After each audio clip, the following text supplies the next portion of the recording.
Hello students, आज हम health education and योग विषय के अंतर्गत अध्ययन कर रहे हैं।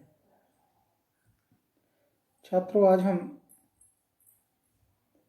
व्यक्तिगत स्वास्थ्य के संबंध में अध्ययन करेंगे।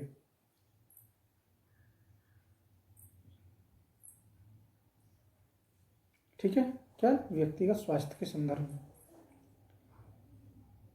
व्यक्ति शारीरिक तथा मानसिक स्वास्थ्य को व्यक्तिगत स्वास्थ्य कहते हैं।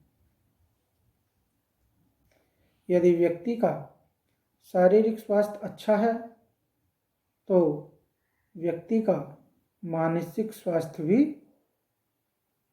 ठीक रहेगा। स्वस्थ जीवन का वह पुंज है जो व्यक्ति को अधिक सुखी ढंग से जीवन व्यतीत करने के योग्य बनाता है। व्यक्तिगत स्वास्थ्य का सीधा संबंध व्यक्तिगत स्वच्छता से होता है।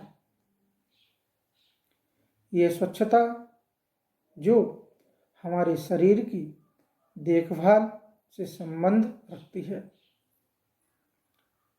व्यक्तिगत स्वच्छता कहलाती है। व्यक्तिगत स्वच्छता के सिद्धांतों तथा नियमों का प्रत्येक व्यक्ति को पूर्ण ज्ञान होना चाहिए, जिससे वह अपने स्वास्थ्य की रक्षा कर सके। हम देखते हैं व्यक्तिगत स्वास्थ्य के नियम। ठीक है, क्या क्या नियम?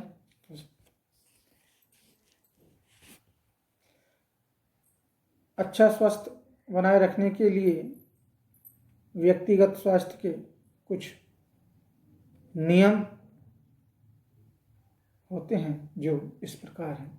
पहले हम देखते हैं अपना आदत। स्वस्थ रहने के लिए व्यक्ति में अच्छी आदतों का विकास होना चाहिए।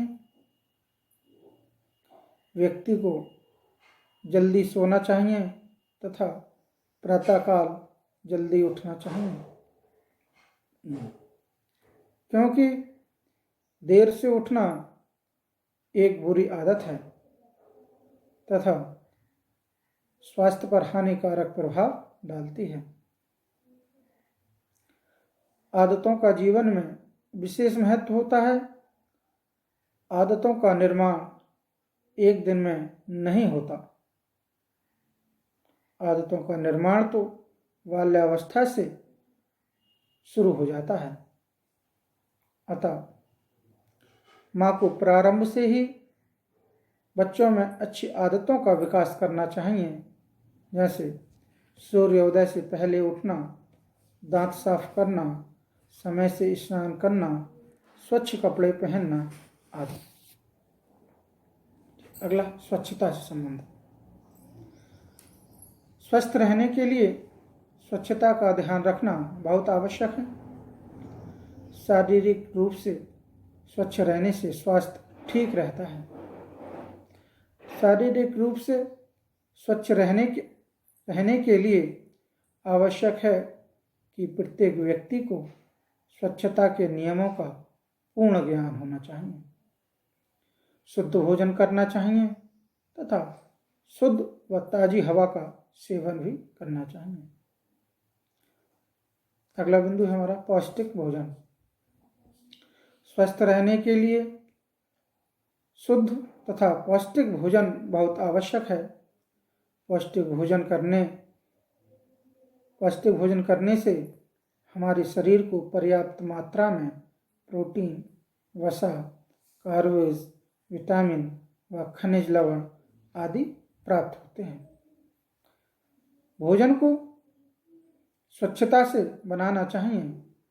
भोजन प्रतिदिन निर्धारित समय पर करना चाहिए तथा अधिक तला भोजन नहीं करना चाहिए।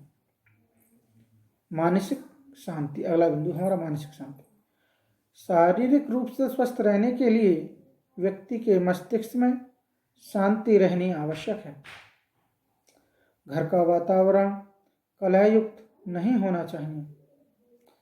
किसी समस्या का हल आपस में विचार विमर्श तथा विचारों का आदान प्रदान करके किया जाना चाहिए। एक प्रसिद्ध कहावत भी है कि धन की हानि कोई हानि नहीं है, परंतु यदि स्वास्थ्य की हानि हो जाए तो हानि अवश्य होगी। प्रत्येक व्यक्ति का मानसिक एवं शारीरिक स्तर से ठीक होना चाहिए। अब हम देखते हैं स्वास्थ्य रक्षा के उपाय। स्वास्थ्य के लिए क्या क्या उपाय? व्यक्तियों तथा छात्रों को पूर्ण रूप से स्वस्थ बनाए रखने के लिए स्वास्थ्य रक्षा के कुछ महत्वपूर्ण उपाय अपनाने चाहिए। स्वास्थ्य रक्षा के लिए कुछ बातों का ध्यान रखा जाना चाहिए, जिसमें पहला है हमारा विद्यालय में सफाई तथा स्वच्छता। विद्यालय में नियमित रूप से सफाई होना बहुत आवश्यक है। विद्यालय एक ऐसा स्थान है जहाँ पर सभी प्रकार के छात्र आते हैं। सभी छात्रों के स्वच्छ रहना एवं सफाई रखना सिखाना चाहिए। स्वच्छता को ध्यान में रखते हुए विद्यालय की प्रतिदिन विधिवत सफाई एवं साज सज्जा करनी चाहिए। उद्यान, कक्षाओं, बरामदों, दीवारों, क्रीड़ा स्थल तथा शौचालय आदि की नियमित सफाई करानी चाहिए। विद्यालय के आसपास की नालियों में प्रतिदिन DDT का छिड़काव भी कराना चाहिए। नेक्स्ट बिंदु है हमारा विद्यालय का वातावरण। विद्यालय का वातावरण विद्यालय के स्वास्थ्य के अंतर्गत आता है। विद्यालय का वातावरण जैसा होगा, छात्र भी निश्चित रूप से वैसे ही होंगे। यदि बालक अच्छे समाज से संबंध रखता है तो स्वस्थ दृष्टिकोण रखता है। कैसा दृष्टिकोण रखता है? स्वस्थ दृष्टिकोण रखता है। यदि विद्यालय गंदा है, यहाँ का वातावरण दूषित है, तो बालक अपने आप को उसके ही अनुकूल बनाएगा। स्वास्थ्य रक्षा संबंधी उपायों के अंतर्गत ये बहुत जरूरी है कि विद्यालय का वातावरण दूषित न हो तथा विद्यालय अच्छी तरह एवं खुले हुए स्वास्थ्यवर्धक स्थान पर हो। शुद्ध वायु तथा प्रकाश की व्यवस्था। ठीक है, स्वस्थ रहने के लिए शुद्ध वायु का होना बहुत जरूरी है। विद्यालय की कक्षाओं में पर्याप्त खिड़कियां होनी चाहिए जिससे वायु आसानी से प्रवेश कर सके। कमरे में रोशनदान एक दूसरे के सामने होनी चाहिए। अगला बिंदु हमारा फर्नीचर। शुद्ध वायु तथा प्रकाश के साथ साथ उपयुक्त फर्नीचर होना आवश्यक है। सुविधाजनक फर्नीचर होने से छात्रों का स्वास्थ्य अच्छा बना रहता है। नेक्स्ट बिंदु छात्रों का स्वास्थ्य निरीक्षण। वर्ष में 1 या 2 बार छात्रों के स्वास्थ्य का डॉक्टरी परीक्षण होना अत्यंत आवश्यक है और इस डॉक्टरी की जांच का लेखा जोखा भी रखना चाहिए। डॉक्टरी जांच के समय यदि छात्र में कोई रोग पाया जाता है तो उस रोग की सूचना उस छात्र के अभिभावकों को अवश्य देनी चाहिए। आहार का संतुलित होना। विद्यालय में दोपहर के समय दिया जाने वाला आहार संतुलित होना चाहिए। आहार में दी जाने वाली वस्तुएं तथा ताज़ा व स्वस्थवर्धक होनी चाहिए। संतुलित आहार से छात्रों के स्वास्थ्य में वृद्धि होगी एवं शारीरिक विकास होगा। विद्यालय की समय सारणी। विद्यालय की समय सारणी ऐसी हो जिससे छात्रों तथा अध्यापकों के स्वास्थ्य पर बुरा प्रभाव न पड़े। समय सारणी बनाते समय इस बात का ध्यान रखना चाहिए कि प्रत्येक विषय को छात्रों की रुचि के अनुसार रखा जाना चाहिए। इस बात का ध्यान रखना चाहिए कि मानसिक थकान छात्रों तथा अध्यापकों में न आए।